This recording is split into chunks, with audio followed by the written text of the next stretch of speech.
my channel, Maze's Life, where I'm terrible at managing money but trying to get better.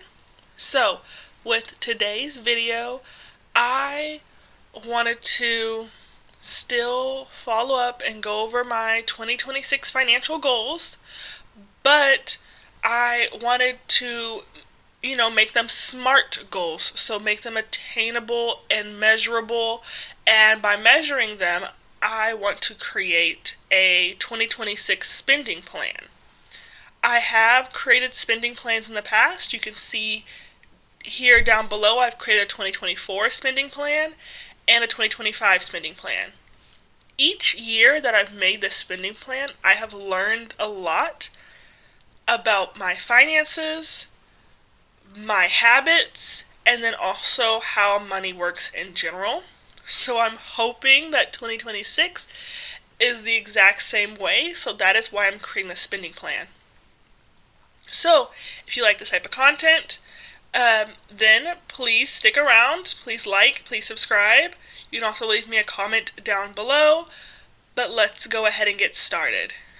So, if you haven't watched my other videos, I'm just going to explain very briefly what a spending plan is, or what it is for me. So I got this spending plan from Debt Over It Personal Finance with Layla. I'll have her linked in the description. But this spending plan is supposed to help you, or in this case myself, map out how I want to spend my annual salary. Now, for me, it's a little bit different because I get a raise and a review every June 30th, because I get paid based off of the fiscal year per the government, because I'm a government worker. I'm an HR analyst, and sometimes you'll hear me talk about how I previously was a tax collector, and I have goals and ambitions of possibly becoming a tax auditor, but there's other routes that I can also try to aim for as well. So on this first section right here, we have my net income, so that is where I would put in the income for the year 2026 that I will be taking home, plus what I do, which is not something that normal people do, but what I like to do is I like to add back in what I contribute to my pension, because hopefully after 2026 I'll be able to start contributing to my retirement plan either with a 401k or my Roth IRA. Then in this next section you see all of my expenses. Now you can change your expenses based on you and based off of what you expect to spend. I do not have any kids, so you do not see any kids or childcare expenses in these sections. I also do not have certain ambitions in terms of like family, so I also do not have any large savings such as wedding savings or child care, college, that sort of savings. I just have the savings that only apply to me. And there may be some savings that you may not understand when you look at this, such as SMUD. SMUD is the type of gas that I pay for. It's the gas company here in Northern California. Okay, so then if I scroll down, there's other sections that Layla provides. So they have a to debt section and then a debt section. They also have a savings/investment section and then a to savings/investment section. They have net worth calculators, assets, liabilities, so on and so forth. But I do not use these simply because in the past I was still trying to learn, and I feel as if I am still learning, and I do not want to confuse myself. I like beautiful planners, and right now it's that season where I see all these planners for sale on Instagram. I see the Fit Planner by Blogilates, and then the TBM Total Budget Mom Planner, and then there's the Pen and PayPal planner. I want those planners so badly, but I I don't find a need for them. One, I do not have a busy schedule where I'm tracking multiple different people's schedules and routines. It's just mine. I need to track some things, such as certain birthdays and such, but I also work a 9 to 5 for the most part, so I don't need to track a work schedule either. I know that every single Monday through Friday, unless there's a holiday, which would already be noted in any calendar, I have to go to work from 7 to 4, and that's it.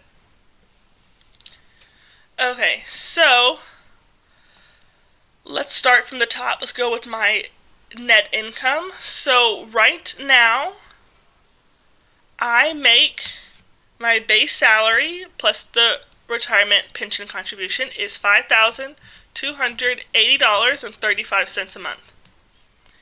In February, I expect to receive a little bit money back from my state income taxes, so I'm going to increase it just a little bit. And then in March, I'm going to decrease it back down again, but not all the way, simply because I expect to start my second job. My second job is from March until September, and so I may receive a little bit of money for training. The first day of the actual season is, I believe, March 27th, and training and orientation, which we get paid for, is a couple weeks before then, and so I will get paid for that. So that's why it's not back to the bare bones like how it was in January. Then in April, not only do I expect to get more money because of my second job, I also hope that in April I will start my new job, which will hopefully be a tax auditor, but it could also be a tax collector specialist or HR specialist or HR manager. Alright, then in June, because June is May is let me rephrase that. April should be a 3 paycheck month. So I'm thinking that also is why that amount will be increased. But then May and June should be back to the $3,500. By July, I expect for that amount to decrease because there's usually tax collector and tax auditor training in July, so I do not expect to work my second job as much. And then to help relieve burnout, I will possibly be taking less hours for the next couple of months. This year, I received my last paycheck in September, but that was the first year I did that, and this upcoming year, I expect to work for a new company. Previously, I worked in a parking lot, but now I want to work in a different part of the department. I'm not sure exactly where yet. It'll be depending on where they place me. So I could still get my last paycheck in October, so I'm going to go ahead and put that amount there. And then because I have that raise, I'm thinking that my new base salary will be around $6,000 a month instead of the $5,200. Alright. Then from here, I know how much I should make per year. So I know that I want this year-to-date net income salary amount to equal these amounts right here below. This is the total from my actual expenses, and this is the total from my projected goal expenses. So some categories, they're sporadic, so I'm going to put a yearly goal. In some categories, they're pretty consistent, so I'm going to put a monthly goal. So for subscriptions, I do not purchase any monthly reoccurring subscriptions. I will purchase a subscription and then cancel it once I'm done binge watching a series. So for my yearly goal, I'm going to increase it a little bit more than what it was for 2025 and 2024, and I'll make it $35. But with personal and beauty, I will probably spend about $25 per month. So I'm going to go ahead and type it in a few times and then pull it over. And then for there you can see I have about $300. I know that if I start my new job in April though, I may want to spend a little bit more, so let's increase it to about $40 for the first couple of months. And then we'll just leave it like that for now. And we'll come back to it if I have some extra money later on after I'm done with my budget. Then with my parking and work category. So as you can see here, so far, hopefully it's not too hard to read, but just in case it is, I will put it in a darker color. I will put it in, maybe I should just put it in black. And then, just so you all are aware that once I'm done filming this video, it'll go back to red. But the reason why I put it in red is because I know that that isn't accurate to what I actually end up spending. Throughout the months, once the months are actually occurring and actually happen and then have happened, I change the color to black. But as it's still a draft, I keep it at red. So, now back to parking and work. So, this past 2025 year, I spent a lot of money because I went back to school. Now, in 2026, I'm not going back to school, but I will be getting a new job where I would have to pay for parking. And parking is very expensive. If I got a monthly parking pass, looking at around $300 a month. So today, December 17th, was my first day taking the public transportation, because although I haven't started a new job yet, I have changed locations at my current job, and so I now am at a location where taking the bus is more feasible. So,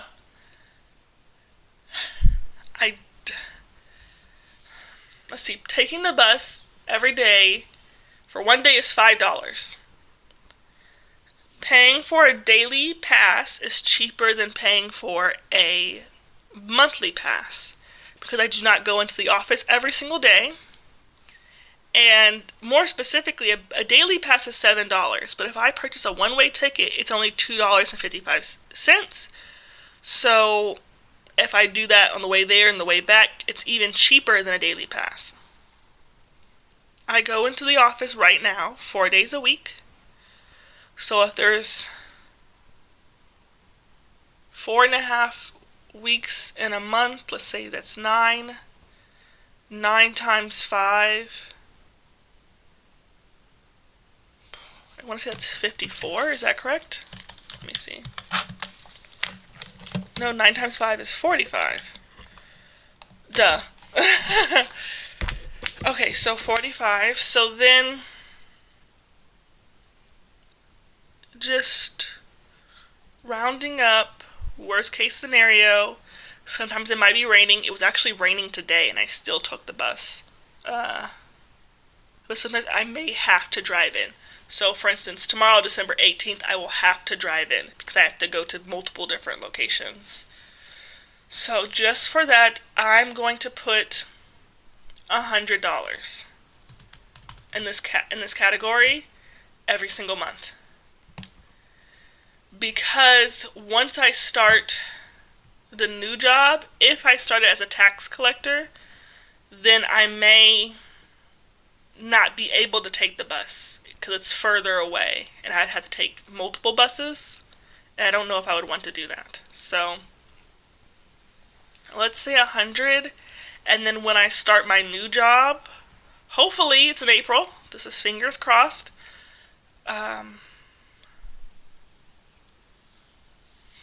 I'll have to raise it, but we'll circle back to that later. Okay, so for my renters and car insurance, I know that until March, it's going to be $153.19. Then it will most likely raise. So let's just say $160 for the next 6 months. And then in September, or let me say the month after September, let's say it raises again to $170. Hopefully it doesn't raise much more than that, but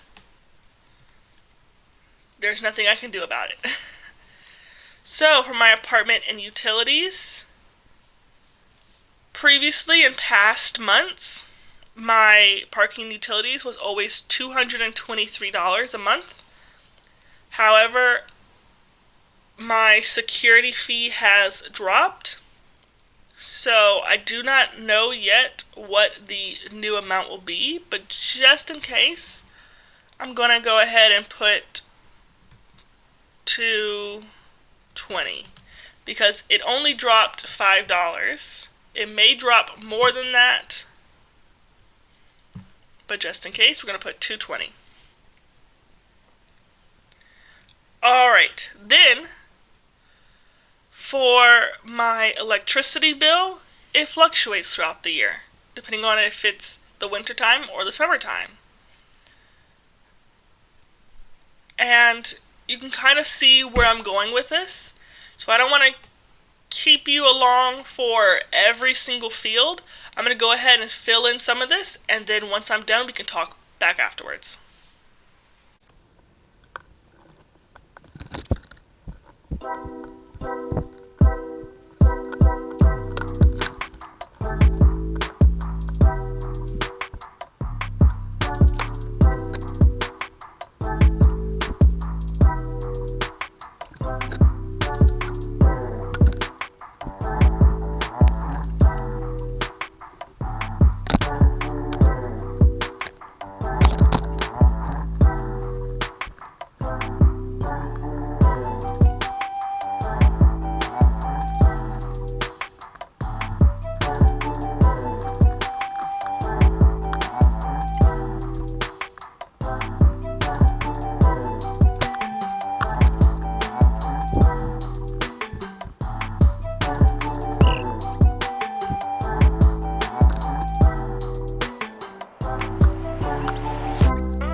Alright, so I'm going to stop right here so that way I can explain a little bit about what I've been doing. So I did exactly as I said I did. I've been looking at this chart. I've been pulling up my calculator to try and guess some amounts, such as my rent. My rent is $14.31. It's been like that for over a year. It'll be this amount unchanged for 2 years in May. But I think that the place that I'm going to live at, or the place that I'm still living at, is going to increase the rent. They can only increase it by giving us a 30 days notice, and if we sign a 1-year lease, they can only increase it as much as 6% in California. It's 10% within the year, so if I don't do a year-long lease, let's say I do a 6-month or a month-to-month lease, they can raise it 10% throughout the course of the year. But if I sign a 1-year lease, they can only raise it 6%. And then things that, I need to start accounting for, such as my retirement. If I get a promotion, my retirement contribution is going to increase. But then there's also things such as, depending on the budget, I could get a raise in the fiscal year of 3% maybe, and that could also increase my retirement contribution.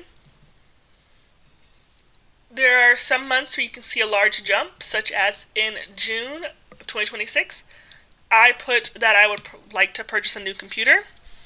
The computer that I currently have is on its last leg, so I will need to purchase a new computer sometime in 2026. It always so happens to be that my computer dies in August, right after Amazon Day. So I'm going to make a budget to purchase a new computer in June during the Amazon Day. But I don't want to buy a new computer unless I have to, so I may or may not purchase it in June. There are other times of the year where there are good sales that I can purchase a computer, such as in November, and then this past year, maybe the past 2 years in a row, there has been a second Amazon Day in the fall time. You can see here, with my car maintenance, I have a couple times throughout the year to get an oil change. I may not need an oil change this much, especially if I take the bus, but I still want to plan for it and budget for it. And then my car registration, the tags need to be renewed every July 24th, I believe. So I have created this budget by looking at my old 2025 plan, so you may have seen me jumping back and forth to see what I spent in 2025. I'm not yet done spending in 2025, so this isn't complete, but I can see what happened throughout the month, as well as I like to see how much I spent on my oil changes. My car registration, to see how much I need to budget and save for those again. So this is where I am so far. Now what I'm going to do is, this is the income here at the top. Therefore, this amount, and I've already started doing it a little bit, I need to go and finish doing it. This amount should be the same or higher than this amount. If this expense amount is higher, then that means I spent more than I had money coming in. So as you can see right here, for March, I went over budget. For April, I went over budget. For June, I went over budget. And that looks like it's it. So I want to finesse these numbers around, move expenses or lessen expenses in some months, so that way I am within budget. And then if I think that it's necessary, then I could max out my budget in some areas, such as in November, I have an extra almost $300 to spend. So I may put that towards gifts. I may be able to put that towards groceries. I may be able to put that towards extra debt. But now is the time where I can kind of finesse and move these monies around. So I'm going to go ahead and do that, and I'll speed you up while I start doing some more calculations.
back. As you can see, that took a lot of finagling and fussing around and moving different numbers. I had to lower numbers from other parts of my budget, such as with my parking.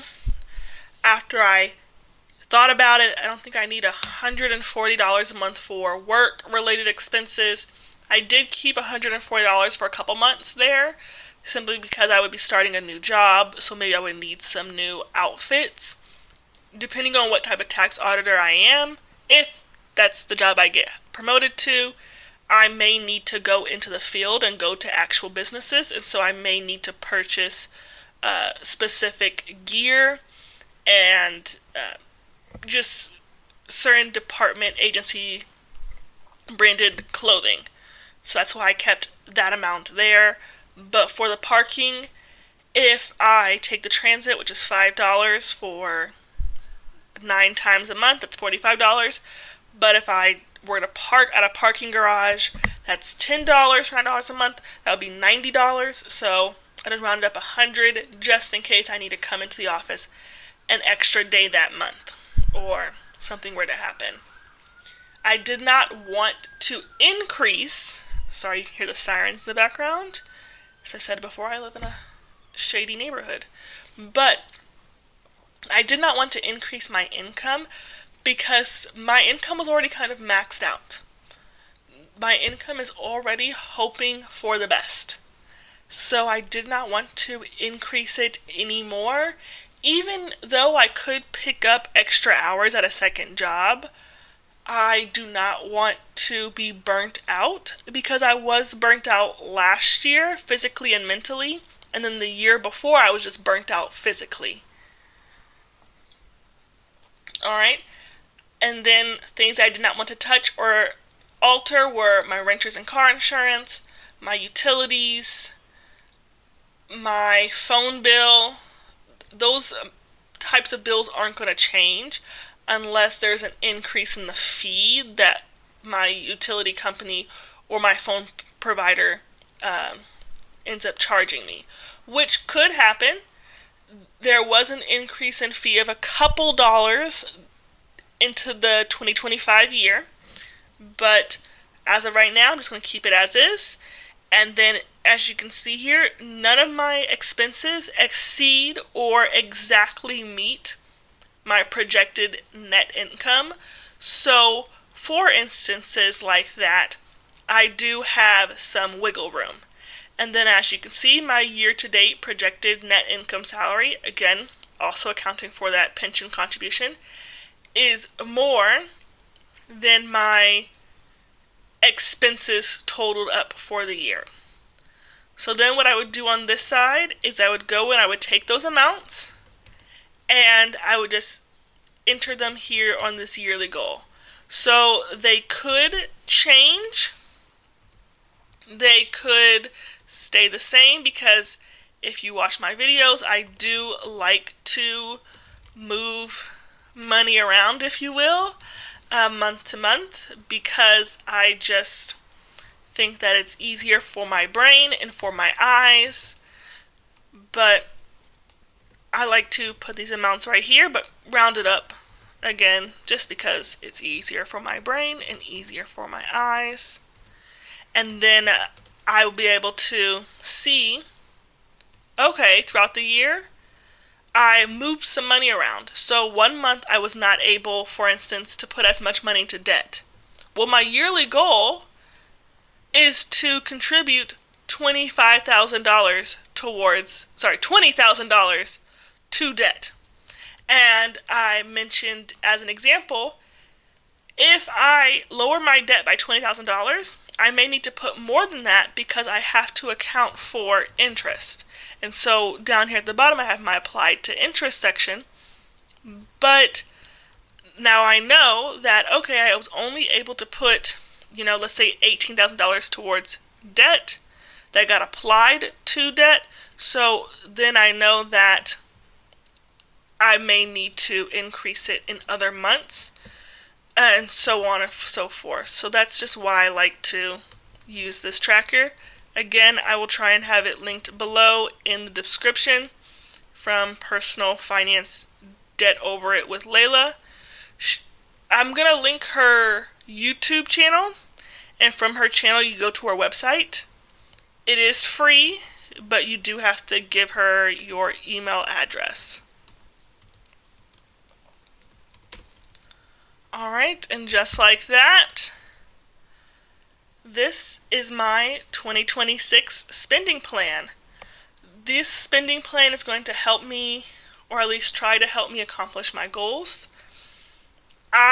If you can see here on the left hand side, I bolded some categories, and that is because I am hoping to do a cash envelope stuffing, or just cash envelope budgeting system at the advice of a commenter.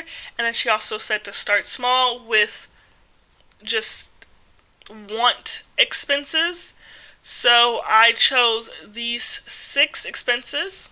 So I'm not yet quite sure how I'm going to separate those out, because for instance for my church and tithing I had $0. But I think that I may want to just lump all this money into a pot. So it'll be $250 for the month of January, and then go from there. I haven't quite yet decided. But I have a couple of weeks to do so, so I'm going to go ahead and wrap up this video.